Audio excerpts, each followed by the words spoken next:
Hello दोस्तों, स्वागत है आपका इस वीडियो में। और आज का वीडियो जो है वो आपके लिए बहुत इम्पोर्टेंट है। अगर आप नीट की या जेई मेंस और एडवांस की तैयारी कर रहे हैं तो इस टॉपिक पे बेस्ड क्वेश्चन हमें अक्सर वहाँ पर उनके पेपर्स में देखने को मिलते हैं। तो चलिए शुरू करते हैं। तो हम पढ़ेंगे आज equilibrium of a current carrying conductor in presence of magnetic field. Equilibrium से मतलब हम समझें कि जो कंडक्टर होगा मैग्नेटिक फील्ड के प्रेजेंस में वो अगर मूव नहीं करे, ठीक है, या फ्लोट करे, हम ऐसा बोल सकते हैं, उसकी कंडीशन हम यहाँ पर देखेंगे कि क्या क्या कंडीशंस होगी। तो दो तीन केस में यहाँ पर लूंगा बारी बारी से और एक एक करके आपको समझाऊंगा। अब सबसे पहला केस हम लेते हैं कि एक कंडक्टर ले लेते हैं जिसकी लेंथ L है और वो मैग्नेटिक फील्ड के प्रेजेंस में उसे रख देते हैं और देखते हैं कि क्या कंडीशन होगी कि वो जो कंडक्टर है वो उस मैग्नेटिक फील्ड में फ्लोट करे। सो यहाँ पर एक कंडक्टर कंसिडर करा जिसकी लेंथ है L के बराबर और उसमें से I करंट फ्लो हो रहा है और जो करंट का डायरेक्शन है वो लेफ्ट टू राइट है। और यूनिफॉर्म मैग्नेटिक फील्ड यहाँ पर मैंने कंसिडर करी जो कि जिसका डायरेक्शन है वो इनटू द पेपर है, ठीक है, मतलब पेपर के अंदर की तरफ डायरेक्टेड है। और जो मैग्नेटिक फील्ड का जो मैग्नीट्यूड है वो है B के बराबर। इसके साथ जो कंडक्टर है उसका जो मास है वो लिया है स्मॉल m के बराबर। अब सबसे पहले जो मैग्नेटिक फोर्स लगेगा इस कंडक्टर के ऊपर, उसके पहले डायरेक्शन की बात करें तो वहां पर हम फ्लेमिंग लेफ्ट हैंड रूल का यूज करेंगे। सो इस डायग्राम से आप फ्लेमिंग लेफ्ट हैंड रूल को समझ सकते हैं। तो आपको क्या करना है, आपका जो लेफ्ट हैंड है उसमें थंब, फर्स्ट फिंगर और मिडिल फिंगर उन तीनों को म्यूचुअली परपेंडिकुलर रखना है, जैसे कि यहाँ पर ये हैंड जैसा है उस तरीके से आपको रखना है। फिर जो आपका थंब है वो आपको बताएगा direction of force, first finger बताएगी मैग्नेटिक फील्ड का डायरेक्शन और जो मिडिल फिंगर है वो आपको करंट का डायरेक्शन बताएगी। अब यहाँ पर आप फ्लेमिंग लेफ्ट हैंड रूल का यूज करके यहाँ पर फोर्स का डायरेक्शन निकाले तो वो आपको ऐसे ऊपर की तरफ पॉइंट करते हुए दिखाएगा। तो ये जो फोर्स है उसे हम बोल देते हैं Fm के बराबर। और इस कंडक्टर का जो मास है वो हमने स्मॉल m लिया, तो इसमें डाउनवर्ड डायरेक्शन में जो फोर्स ड्यू टू ग्रेविटी है, मतलब जो उसका वेट है, वो एक्ट करेगा।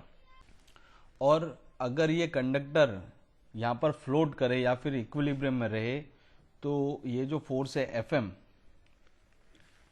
ये बराबर होना चाहिए mg के।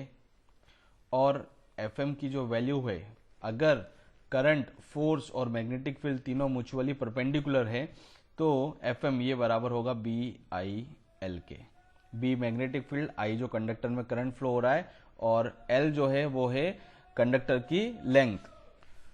तो Fm की वैल्यू हम यहाँ पर पुट करें, सो BIL इक्वल्स टू mg और यहाँ से हमें जो उसका वेट है और करंट, मैग्नेटिक फील्ड और लेंथ, इनमें हमें रिलेशन मिल गया। अगर करंट की बात करें कि कितना करंट चाहिए रहेगा ताकि वो जो कंडक्टर है वो मैग्नेटिक फील्ड में फ्लोट करें, तो वो हो जाएगा mg/bl के बराबर।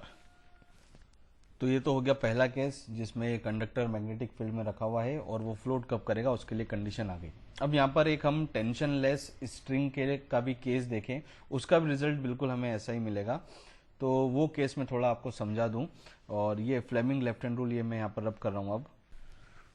तो ये सेकेंड केस है जो कि टेंशन लेस स्ट्रिंग का केस है। तो यहाँ पर क्या करा कि जो कंडक्टर है उसके जो एंड पॉइंट है उसको हमने स्ट्रिंग से इस प्रकार से ज्वाइन कर दिया, ठीक है। अब अगर ये जो स्ट्रिंग है, दोनों स्ट्रिंग जो है उनमें अगर टेंशन जीरो हो तो ये जो केस है वो टेंशन लेस स्ट्रिंग हो जाएगा। और उस केस में हमें करंट की वैल्यू पता करनी होगी। तो यही जो हमने इसके पहले वाला जो केस देखा वही सेम टू सेम यहाँ पर यूज में आ जाएगा।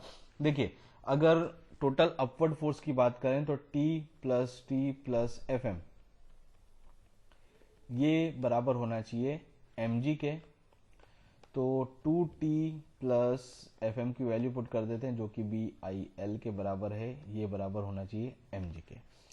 अब बात हो रही है टेंशन लेस स्ट्रिंग की, मतलब स्ट्रिंग है जो उसमें जो टेंशन है वो नहीं होना चाहिए, ठीक है। टेंशन फोर्स को ज़ीरो करना पड़ेगा इसके लिए, और t की वैल्यू ज़ीरो हम यहाँ पर पुट कर दें तो BIL इक्वल्स टू हो जाएगा mg, और यहाँ से भी करंट के लिए सेम एक्सप्रेशन मिलेगा जो कि हमने इससे पहले निकाला था, mg/BL। ये टेंशनलेस स्ट्रिंग के लिए केस था। अब यहाँ पर आप देखें तो जो करंट है और जो मैग्नेटिक फील्ड है उसके बीच में जो एंगल है वो अभी 90 डिग्री के बराबर है। सपोज ये एंगल 90 डिग्री के अलावा कुछ डिफरेंट होता तो क्या चेंजेस हमें देखने को मिलेंगे, वो थोड़ा सा और हम देख लें। तो अभी का जो केस है वो ये है, ये करंट का डायरेक्शन है और ये मैग्नेटिक फील्ड का डायरेक्शन है। अगर आप इस पूरे सिस्टम को टॉप से देखें तो ये आपको मैग्नेटिक फील्ड का डायरेक्शन दिखेगा और ये करंट का डायरेक्शन दिखेगा।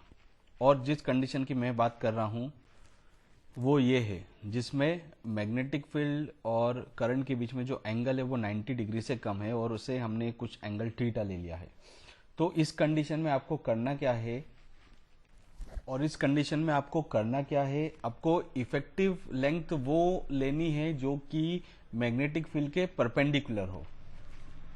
जैसा कि मैंने यहाँ पर बनाया हुआ है, ये ओरिजिनल जो कंडक्टर है जो कि थीटा एंगल पर है मैग्नेटिक फील्ड से, और ये जो ऊपर मैंने बनाया है ये इफेक्टिव लेंथ हो जाएगी जब जो लेंथ है, या सिंपल सी लेंथ की बात करते हैं, जब मैग्नेटिक फील्ड के परपेंडिकुलर होगी। तो ये जो इफेक्टिव लेंथ है x वो आपको कंसीडर करनी है।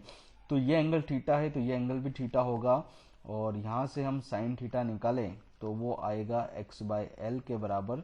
तो जो इफेक्टिव लेंथ है वो हो जाएगी L साइन थीटा के बराबर। तो ये वो केस हो गया जिसे केस 3 नाम दे देते हम। मैग्नेटिक फील्ड और करंट इसके बीच में कुछ एंगल है थीटा, और यहाँ पर मैंने आपको बता दिया कि यहाँ पर इफेक्टिव लेंथ का हमें कॉन्सेप्ट यूज करना है। हमें इफेक्टिव लेंथ वही लेनी है जो लेंथ जो मैग्नेटिक फील्ड है उसके परपेंडिकुलर हो, जो एक्स से यहाँ पर मैंने बताई हुई है। ठीक है, तो यहाँ पर जो मैग्नेटिक फोर्स होगा Fm वो बराबर हो जाएगा BIX के। x की वैल्यू हम पुट कर दे जो कि L साइन थीटा के बराबर है। So Fm equals to BIL sine theta. और अगर ये जो कंडक्टर है वो फ्लोट करे इस मैग्नेटिक फील्ड के प्रेजेंस में तो जो Fm है ये बराबर होना चाहिए mg के। वैल्यूज पुट कर दें, so BIL sine theta equals to mg, और यहाँ से करंट के लिए एक्सप्रेशन मिल गया I equals to mg/BL sine theta. अभी एक जनरल फॉर्मूला मिल गया, आप एंगल पता हो आपको मैग्नेटिक फील्ड और करंट के बीच में तो आप यहाँ पर पुट कर दें तो हर केस के लिए आपको यहाँ पर करंट मिल जाएगा। ठीक है, जैसे कि इसका प्रीवियस वाला केस देखें जिसमें I और मैग्नेटिक फील्ड उसके बीच में जो एंगल था वो था 90 डिग्री के बराबर, तो यहाँ पर आप 90 पुट कर दें तो वो वाले केस का लिए करंट के लिए आपको एक्सप्रेशन मिल जाएगा जो कि mg/BL होगा। साइन 90 की वैल्यू होती है 1 के बराबर। ठीक है, तो ये 3 केस मैंने आपके साथ में डिस्कस करे। एक लास्ट केस और बचा है वो भी हम डिस्कस कर लें। और ये लास्ट केस है, इसमें 2 कंडक्टर वायर है हमारे पास। एक जो कंडक्टर वायर है नीचे वाला वो फिक्स है और ऊपर वाला जो है वो है मूवेबल। और ऊपर वाले वायर के लिए हमें इक्विलिब्रियम की या फ्लोटिंग की कंडीशन निकालनी है, और इन दोनों वायर्स के बीच में जो सेपरेशन है वो है h के बराबर। ऊपर वाले वायर में I1 करंट फ्लो हो रहा है, डायरेक्शन मैंने एरो से बताया हुआ है, और लेंथ है उसकी L के बराबर। नीचे वाले कंडक्टर में I2 करंट फ्लो हो रहा है और डायरेक्शन I2 का यहाँ पर मैंने स्पष्ट रूप से बताया हुआ है। अब यहाँ पर हम राइट हैंड रूल का यूज करके मैग्नेटिक फील्ड का डायरेक्शन निकालें तो जो पहले वाला कंडक्टर है I1 जिसमें करंट फ्लो हो रहा है उसमें मैग्नेटिक फील्ड का डायरेक्शन ये होगा इनटू द पेपर। ठीक है, और यहाँ पर मैग्नेटिक फील्ड हम B मान लेते हैं। सबसे पहले हमें ये मैग्नेटिक फील्ड जो B है वो निकालनी पड़ेगी। सो ये नीचे जो वायर है वो एक इनफाइनाइट लेंथ का वायर है। ठीक है, तो इसे मैं डॉटेड लाइन से थोड़ा सा ऐसे कर देता हूँ, मतलब ये इसकी जो लेंथ है वो है इनफाइनाइट। ठीक है, और जो मैग्नेटिक फील्ड होगी इस पहले वाले वायर जो कि L लेंथ का है वो बराबर होगा μ0/4 pi into 2 I2 by H। ये मैग्नेटिक फील्ड हो गई इस वायर I2 के कारण H हाइट दूर। ठीक है, अब यहां पर ये अगर इक्विलिब्रियम में है तो इस पे जो फोर्स ऊपर लगेगा जिसे हम Fm बोलते हैं, और जो mg इस I1 वायर का जो मास है वो है स्मॉल m के बराबर, तो इसका जो वेट है और वो Fm ये दोनों बराबर होने चाहिए। Fm is equals to mg, और Fm ये हम निकाल सकते हैं BIL से। तो उस पॉइंट पे जो मैग्नेटिक फील्ड है वो तो यहाँ पर मैंने बता दी है, और करंट कितना फ्लो हो रहा है I1 के बराबर और लेंथ है L के बराबर। तो जो Fm है वो हो जाएगा μ0 by 2 pi I1 I2 L by H। ये वैल्यू हम यहाँ पर पुट कर दें, so μ0 by 2 pi I1 I2 by H into L, ये बराबर होगा mg के। अब ये कंडीशन आ गई कब ये जो दोनों वायर है वो, मतलब जो ऊपर वाला वायर है वो इक्विलिब्रियम में होगा तब।